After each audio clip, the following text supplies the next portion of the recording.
Welcome to the third edition of the Indy's Trusted Servant Show on InspireSmall.biz. Thanks to Ryan Henry for making this available to yours truly, Indy's Trusted Servant, Danny O'Malia. What's Indy's Trusted Servant? Well, I do customer service training and keynote speaking about customer service and organizational culture, how important the culture is. If you'd like to learn more, why, give me a call at 317-413-9062. What's the Indy's Trusted Servant Show? I kind of like to describe it as a small biz and community talk where you can feel the pulse of Indy. Today, my guest is a fellow networking friend, Roger Oberweiser, and he is with, he has a franchise of Indiana Equity Brokers, and we're going to talk about selling and buying businesses, but in this, current situation that business is in and what COVID and all the regulations and all the supply chain stuff and all of that might have to do with it all. So, Roger, welcome to the Indy's Trusted Servant Show on InspireSmall.biz. Thanks, Danny. I'm pleasure to be here. I'm glad you invited me. I'm looking forward to having a nice discussion. Well, and we've networked together for quite some time, and I've meant to give Roger a call, and now's the time. Great. So, tell us a little bit about yourself and your background and how you came to be Indiana Equity Brokers. Great. Yeah, so grew up in Ohio, moved to Indiana about 13 years ago. Spent a lot of time in corporate development. So I was working for, larger companies. Started off with General Electric, then I worked for Belden Wire, worked for Timken Bearings as well. And in that role, I was helping a large business acquire a smaller business. Looking to add on to our portfolio, add a new product line. A lot of times larger businesses will do that through strategic acquisition. Yep. So I was out there scouring the world, really, looking for acquisitions for these bigger companies. Got a family, had smaller kids. That lifestyle is a little rough. Spent a lot of time on airplanes. Had a lot of frequent flyer miles, but wanted to spend some more time with family. So at some point, I think it was about 7 or 8 years ago, I decided, hey, maybe I'll just buy a business. So I actually was a buyer for a while, looking around for different businesses, living here in Indianapolis, searching around. I actually found a business I really liked. It was adjacent to what I had some skill sets in, and went down that path to buy the business. Make a long story short, things didn't work out at the end. The deal fell apart at the last minute. And I was kind of already committed to getting out of the corporate lifestyle. So talking to the bank that was trying to help me finance this deal, he said, you're pretty good at this stuff, deal buying making. and selling stuff. Yeah, deal making. And have you ever thought about being a business broker? And I said, no, I've not really thought about that, but might be interesting. It's a skill set that I have a lot of experience with. So then I talked to the different firms in town, ended up at Indiana Equity Brokers, just basically managing the transactions. So been doing that for a little over 7 years now. So you are a franchise holder of Indiana, or tell us about that. We're actually not a franchise. You're not a franchise. Yeah, at one point we were a franchise. So now we're an independent business broker.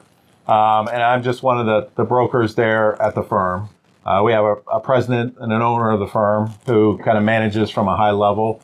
And we've got about 10 or 11 brokers out there kind of, helping make transactions happen. So it's Indiana Equity Brokers, but you're not limited to doing business in Indiana necessarily. No, not at all.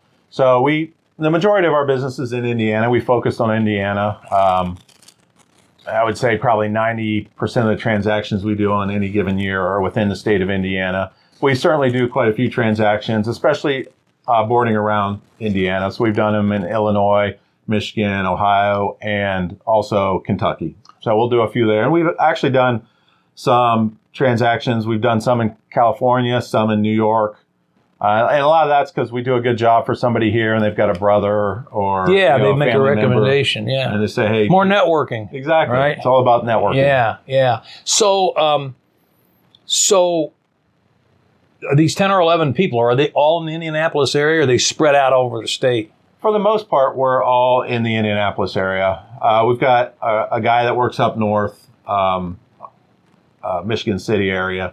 For the most part, we're kind of concentrated in Indianapolis area, but we travel the whole state. So this lifestyle is a little bit of travel, but it's within the state. So, if we find somebody in an area that wants to become a business broker, then, you don't have to necessarily live where you're working, because so much is done via email, via telephone, and those kind of things. Sure. So are there any particular industries that you guys specialize in, or has COVID caused a change in COVID and all the other stuff that's going on, whatever it is, caused a change in all of that? And is your business up or down due to all of that? Good question.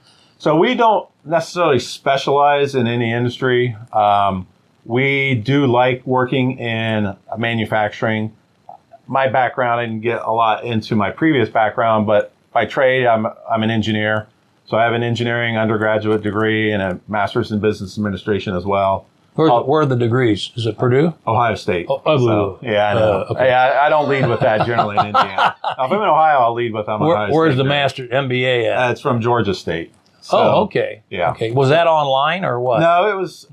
You went down to Atlanta? Yeah. So after college, I was in the military. So I was an officer on a submarine. And again, that's engineering heavy. So spent 7 years in the military. My last stint was shore duty in the Atlanta area. So I went ahead and at night got an MBA to go with my degrees. It's an interesting school.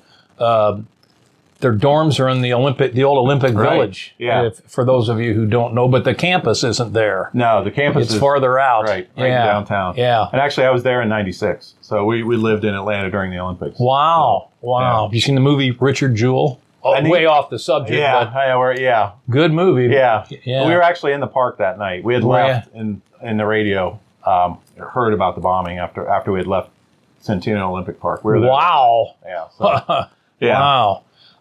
Well, that's a little bit of a, diversion, but sometimes that's what makes the show fun, right? Yeah, no worries. So how would somebody go about, say you're looking to buy or sell a business? Right. Give us your contact information. Yeah. So the best way to get hold of me would be email is really good. So it's Roger at IndianaEquityBrokers.com. We're online. So if you Google Indiana Equity Brokers or Indiana Business Brokers, we should show up there. My cell phone is 765-376-6939. So that's another good way. And we might repeat that later. Okay. Yeah, that's fine. And if you do get a hold of Roger, because you've heard him on this show, let him know you heard him on the show. Yeah, for sure. Okay. So let's talk about... We can go back to the question you asked about COVID, how COVID and all of that. So 2019 was a record year. Now, why would that have been? This is pre-COVID. Yeah, pre-COVID, the economy was great. Money was still cheap. Interest rates were low. The skies looked blue and, everything looked great. So 2019 was a record year. Obviously, 2018 was a challenge. So now, why was 2018? Or I'm sorry, 2020. 2020 was a challenge. Yeah, 2020 was a challenge. Sorry about that. Just because of COVID. And it's really about the uncertainty. So our volume was probably about half of 2020 was about half of what it was in 2019. And a lot of it was just due to the uncertainty. It's nobody knows where things were headed. So it's kind of tough to take a risk on buying a business when, you don't know if, you're going to be told you can't be open for 6 months. So, So what about, has stuff come back? Yeah, stuff has definitely come back. So we're seeing 2021, and a lot of it's different segments. So, we deal primarily in what we call Main Street businesses. So generally their revenues are 1 million to probably 15 million. So that's generally Indiana Equity Brokers and most business brokers. That's the size business that they're dealing with. So what type of business would be a Main Street? I take it restaurants. Yeah, restaurants are an example. Dog groomers is an example. Landscape companies. So we really serve just about any kind of small business that's owned by one or two owners, privately held, family held business. We'll do architectural businesses. And again, we get into manufacturing type businesses, other types of service business, sign companies. It really stretches the gamut. The real determinant of if a business is sellable is kind of the size and the profitability of the business. Obviously, the profitability. Right. Interestingly enough, this morning was Catholic Business Exchange. There was a husband and wife that had never been there before, and when you're there for the first time, they call you up and ask you where you go to church and what you do and so forth. And these folks had just gotten out of the corporate world and started their own sign company up in Noblesville. Really? Okay. So that's an interesting business. Being in the grocery business, we used to buy a lot of signs. Yeah. And there are a lot of funny stories about signs. But that's one I wouldn't have expected you to bring up in the same context as, say, restaurants, who, by the way, need signs as well. Yeah. But why signs? It's really it really stretches the gamut of possibilities. So, it's really a business owner that either is ready to do something different, wants to retire. We do get a lot of serial entrepreneurs. So somebody that's, maybe done a stint in the corporate world and like me wanted to do something different. So they'll go and they'll buy a small company. They'll invest a lot of time and money and use their skill sets to build it up. And then they'll go ahead and sell it and take that money and buy another company. Do something else, yeah. And they'll kind of it's almost like flipping a house, but they're doing it with companies. Do you have a lot of people who you sell a business to and then later you sell that business for them and help them buy another business? Yeah. Does that happen a lot? Yeah. Yeah. That's kind of interesting. Right. Yeah. So we've got our portfolio of customers that do that pretty regularly. No kidding. It is kind of like flipping a house. Exactly. Right? It takes a little longer, I guess. But, generally, you need to hold that business for probably at least 3 years. From your perspective, what type of businesses have been hurt the worst by COVID and all the regulatory stuff that came through and continues to come through? Right. Is there? We know the restaurant business has a horrible time finding help right now. Right.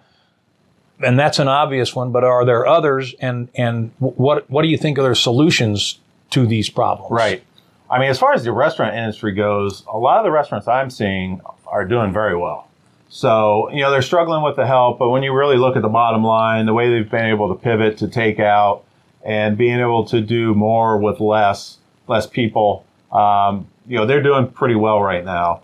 The industry that's suffered a lot, and this was really not related to COVID, is retail really got hammered, and that was more by Amazon. So, all these retail and big box stores as well, right? And then the COVID exacerbated that, right? But we'll have a retail, craft store or a retail, some kind of hobby, kind of a niche type store, and those have really been hurt. And I would say that was primarily by Amazon.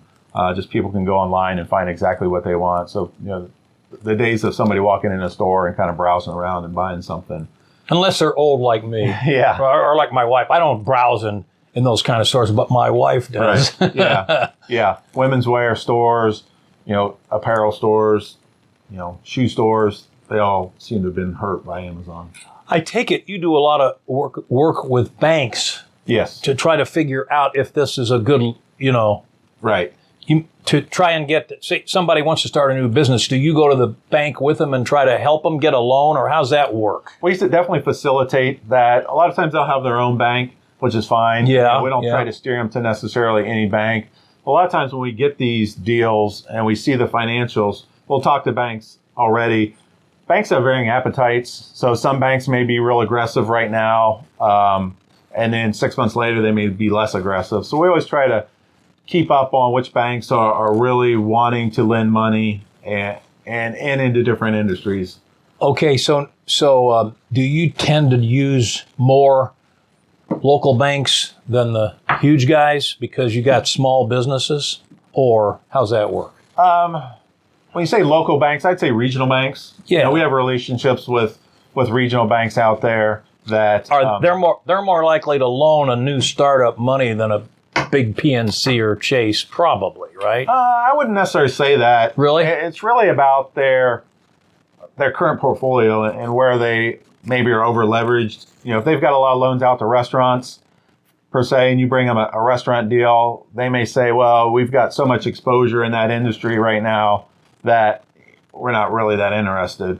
And then you go to another bank, Huntington, and they're aggressive right now. So they don't have a lot of exposure. So they're willing to take a little bit more risk and lend for that. So you're saying that banks ebb and flow and how aggressive they are on loans. That's what I've seen, yeah. And if I'm a new guy or gal starting a business, I might need somebody like you guys to help facilitate that and know which bank, I don't know what bank to go to, right? So that's a good point. Yeah, we try to kind of test the water for them and figure out, because we'll present it to the banks, we'll present the financials and say, this is the business. What do you guys think?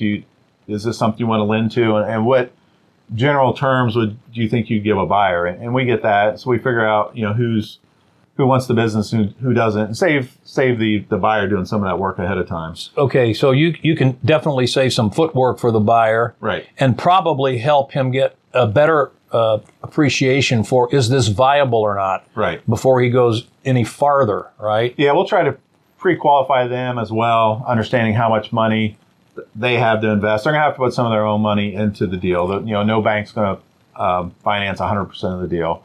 So generally, and that's another thing that kind of varies a little bit, how much of the buyer's money they're going to have to put into the deal. Generally, the majority of these deals are backed by the SBA.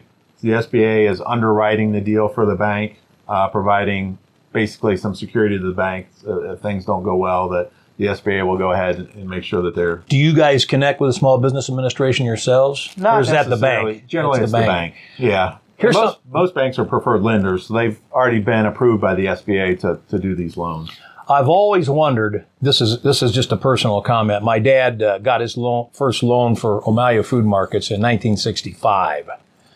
And it was from Union State Bank, which was the Hamilton County subsidiary of Merchants Bank. Okay. They had those laws where the banks couldn't go across county lines. That law got changed, so the relationship became Merchants Bank later. I wonder if a Joe Omalia, who ended up employing 950 people and doing $69 million in business and supporting the community to a large extent, doing a lot of good stuff, would have ever gotten that first loan today. Now, I know that's a hypothetical. Right. But I assume it's probably harder to do today than it would have been 55 years ago. Right. Well, I wasn't around 50. Well, no, you I guess weren't. I wasn't quite around 55 years ago. Yeah. Almost. But yeah, so I can't speak to that. But right now, interest rates are really low. Yeah. There are aggressive banks out there, banks that are wanting to lend money. There's a lot of money that needs to be deployed, really, to get the economy back to where it needs to be. So there's a lot of money that needs to get deployed. And like I said, interest rates are low. So from what I've seen, financing has been readily available the last couple of years. Did COVID slow that down for a while and it's come back, sort of? Yeah, for sure. I mean, a lot of it too. So the SBA got bogged down with, PPP, all those programs were all going through the SBA as well. And they're still trying to lend money for new businesses. For a while, it was a great deal because the SBA was deferring or canceling all the charges, that the processing fees basically, and they're also making payments for the loan holders. That there's a program to really stimulate buying of businesses and SBA loans. Unfortunately ended, I think, last month, so that's no longer an option. But yeah, certainly the SBA was affected by just they had such a volume of work to do with all the stimulus money. Gotcha. Once you've made a deal for somebody and they bought the business and they're up and running, are you done with them, or you keep maintaining contact with them? I mean, generally, for the most part, we're done. We'll check in, every now and then, but we're very much, the way we operate is very much a transactional type business. It's not really a relationship business, other than kind of some of those serial entrepreneurs we know that keep flipping them. So we'll definitely keep in track with them, because at some point they're going to want to sell. But for the most part, we're fairly transaction oriented. Well, I asked that question because I was curious to see, and I'm guessing you don't know that much about this, how badly are businesses, and I'm thinking restaurants, but they're not the only ones, hurting just because they can't get help. Can you address that? Yeah, I mean, certainly, because we're talking to business owners, because another thing is to keep in mind is the selling process is fairly long. So it's not like we decide to sell. It's certainly not like the residential real estate market where you decide to sell your house today, you put a sign in the yard tomorrow, and you've got probably 16 offers right now anyway. Yeah. So generally, it's going to take at least 6 to 12 months to sell a business. Sell most businesses, some longer, and a few shorter. So we do have relationships with business owners for, when we say we have, it's transactional, but generally we'll have a 1 or 2 year relationship with them maybe. Certainly staffing is an issue. From what I've seen, business owners, the ones that I've been dealing with, have managed it pretty well. I think they're able to still keep the business going, still keep the business almost thriving, I would say. They're working harder than they probably should or definitely than they want to, because they're having to roll their sleeves up and get in and do some work as well. Yeah. But, what I've seen, it hasn't been a huge issue. They've had to cut some hours back and stuff like that, which has affected service and so forth. I talked to the store manager at the new Needler's store in my neighborhood, 126th and Gray, which is in one of the old Amalia stores, and he said that, and they've had hiring signs up for 6 months. Right. They just opened the store about a month ago. They're still only at 67% of where they need to be, and I'm guessing a lot of businesses would consider themselves lucky to be at 67%. Right? So that's a big issue. And what about the supply chain issue? Have you heard much about that from your clients and so forth? Yeah, certainly. Definitely hearing about supply chain issues, costs, costs rising, at restaurants and basically everywhere. And a lot of times it's just, these business owners are, the one thing I like about this job is you just get to meet a wide variety of business owners. So that's one reason I wanted to have you on. Yeah. And they're so resilient and they're able to make do with what they've got. And there are supply chain issues and maybe they can't get, a 16-ounce cup with their logo on it, but they can get another cup. So they're working hard to basically have workarounds for all these supply chain issues. But, they've done well. Interesting sidebar to that. I'm listening to the radio on the way down, and they're talking about China and Taiwan. All the chips are made in Taiwan. Yeah. And it's not just cars. It's everything. It's your refrigerator. It's your stove. It's everything. And that could be a huge issue in the future. Not something you can deal with or even worry about now, but boy, that is really scary. Yeah.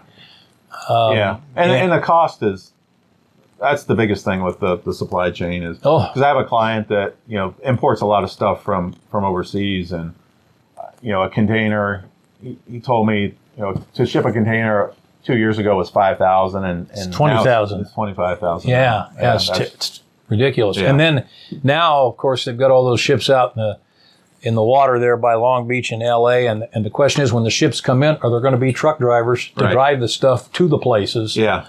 And there's that labor shortage again. Right. So what your biggest clients, how big would their employee base be, say?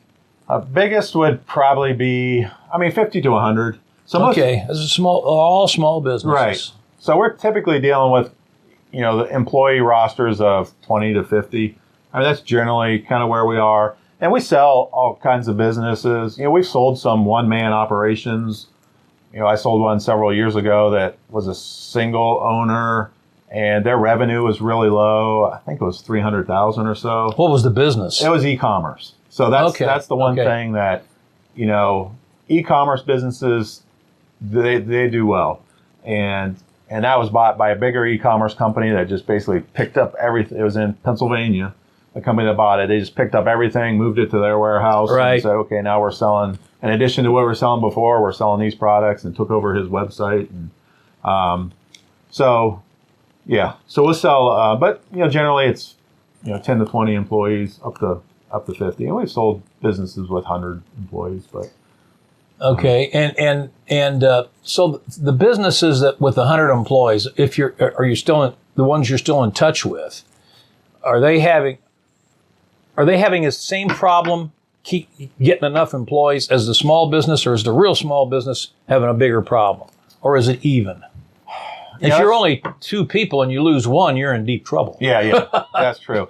Yeah, a lot of times the bigger companies we've dealt with are a more skilled employee base. So I think that they're doing a little bit better. There's not as much turnover, I think, in the more skilled. These are machine shops and manufacturing type businesses that have a bit higher skill set. I think businesses that are really struggling are kind of the restaurants and the retail and a lot of people. The lower skilled people? Yeah. And, because they took COVID as an opportunity to improve their skill set. So a lot of those, people have gone to school to get, some kind of a certificate or something to be able to basically lift themselves out of. Good for them. Yeah, exactly. Yeah. So they've kind of lifted themselves out of that, just tough job of, being the face of retail or a restaurant and, doing something a little more skilled. Okay. Well, so you care to add anything before we wrap up?